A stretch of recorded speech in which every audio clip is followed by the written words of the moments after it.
बिस्मिल्लाहिर्रहमानिर्रहीम। किताब इलाही का इतना बड़ा आलिम होने के बावजूद अल्लाह ताला ने उस शख्स को कुत्ते जैसी जिंदगी गुजारने की सजा क्यों दी? उस शख्स ने ऐसा कौन सा गुनाह कर दिया? ये जानने के लिए इस वीडियो को एंड तक जरूर देखिए। आप हमारे चैनल पर नए हो तो इक़रा मिन क़ल्ब चैनल को सब्सक्राइब कीजिए।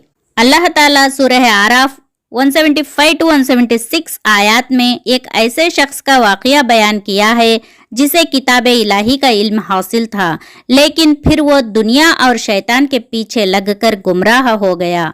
बाज़ मुफस्सिरीन का कौल है कि बलआम बिन बाउरा नाम का एक शख्स अपने दौर का बहुत बड़ा आलिम था और ये मस्तजाबुल दावत था कि उसकी दुआएं बहुत ज़्यादा कबूल हुआ करती थी। उसके शागिर्दों की तादाद भी बहुत ज़्यादा थी।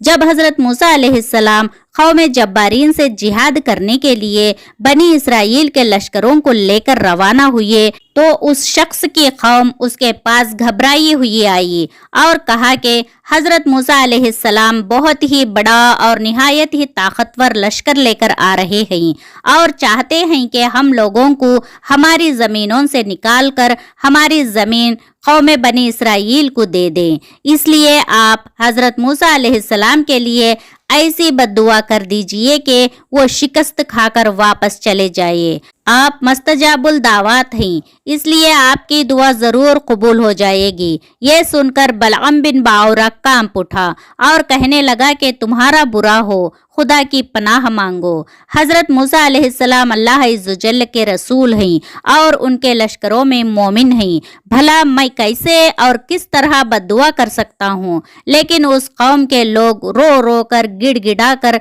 मिन्नतें करने लगे, फिर भी वो नहीं माना। इसके बाद उसके कौम ने बहुत से गिरा कदर हदिया और तहायफ उसकी खिदमत में पेश किए। बेइंतहा माल देखकर उस पर हिर्स और लालच का भूत सवार हो गया और वो माल के जाल में फंस गया और अपनी गधी पर सवार होकर बद्दुआ के लिए चल पड़ा। वो हज़बान नामी पहाड़ पर चढ़ गया और बुलंदी से हज़रत मूसा अलैहिस्सलाम के लश्करों को देखा और माल व दौलत के लालच में उसने बद्दुआ शुरू कर दी। लेकिन अल्लाह इज़्ज़ल की शान के वो हज़रत मूसा अलैहिस्सलाम के लिए बद्दुआ करता था, मगर उसकी ज़बान पर उसकी कौम के लिए बद्दुआ जारी हो जाती थी। ऐसा ही कई बार हुआ। फिर अचानक उस पर यह ग़ज़ब इलाही नाजिल हो गया कि नागहां उसकी ज़बान लटक कर उसके सीने पर आ गई। वो अपनी कौम से रो रो कर कहा, अफसोस, मेरी दुनिया और आखिरत दोनों बर्बाद हो गई और मैं अल्लाह के ग़ज़ब में गिरफ्तार हो गया। अब मेरी कोई दुआ कबूल नहीं हो सकती। और वो पहाड़ से उतरकर मरदूद बारगाह इलाही हो गया। आखिर दम तक उसकी ज़बान उसके सीने पर लटकती रही। अल्लाह ताला इस वाक़ये को सूरह आराफ में इस तरह जिक्र फरमाता है कि वो तो दुनिया की तरफ मायल हो गया और अपनी नफसानी ख्वाहिशात की पैरवी करने लगा। सो उसकी हालत कुत्ते की सी हो गई कि अगर तो उस पर हमला करे तब भी हाम पे या उसको छोड़ दे तब भी हाम पे। यानी कुत्ते की ये आदत है कि वो शिकम शेर हो या भूखा, तंदुरुस्त हो या बीमार, थका मांदा हो या तवाना, हर हाल में जबान बाहर निकाले हामता रहता है। यही हाल उस शख्स का हुआ। वो इसी हालत में अपनी जिंदगी गुजार कर बेईमान होकर मर गया।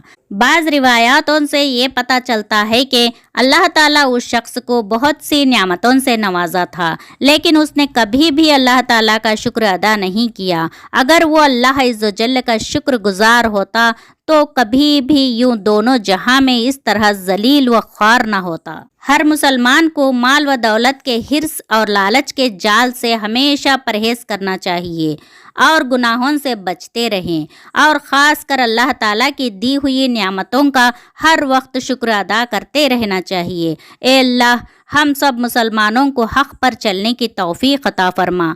माल व दौलत के हिर्स और लालच से हमें महफूज फ़रमा। आमीन या रब्बुल आलमीन। आपको हमारा ये वाक़या अच्छा लगा तो अपने दोस्तों तक ज़रूर पहुँचाइए और ऐसे वाक़यात के लिए इक़रा मिन क़ल्ब चैनल को सब्सक्राइब कीजिए।